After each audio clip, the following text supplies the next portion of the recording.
In tonight's Biz Blitz, an Uber getaway car, a robber using the car service to get out of town. But does that mean that Uz is the one that has to be dragged into court? Weird as that is. To Hadley Heath and Hadley Manning, I should say, Dan Schaefer. Dan, what do you think? I think it's kind of dangerous that this driver was texting that he was in a car with gunshots going off. It sounds like a very strange situation that maybe there's some more involvement than we know about.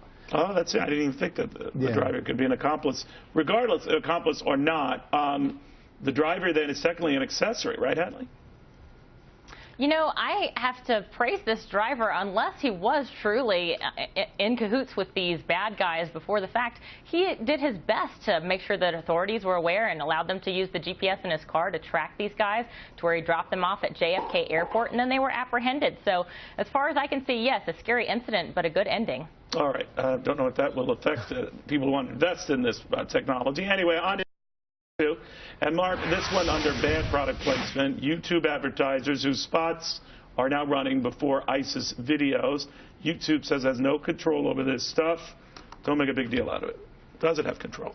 Absolutely. This is a big deal. I think they should know what kind of videos are up on those websites. I mean, they certainly screen for porn. They certainly can screen for ISIS videos. And the fact that they don't have I think their argument is the ISIS videos quickly come and they take them down.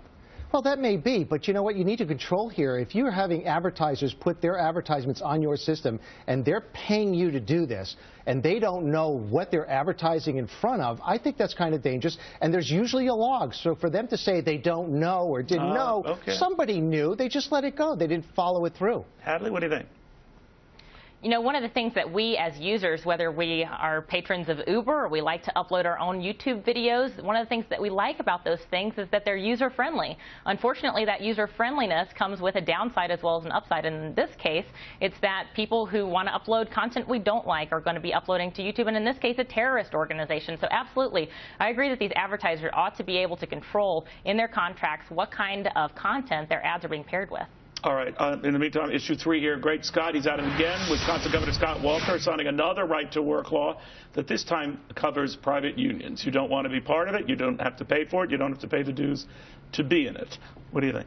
I think that's great. I think it's good for him to take a stand against the unions. Sometimes these unions become cults, and they really have a lot of power, and they control the union employees. If they don't want to be in the union, they have the right not to be. And if they do want to leave the union, which is a big issue for getting out, they should ask, instead of trying to keep them in and having all these windows and places where they can get out, ask them why they want to get out. Listen to the rank and file before you just make decisions about keeping them. A lot of people say it's going to boomerang on Scott Walker, though, if he looks anti-man. What do you make of that?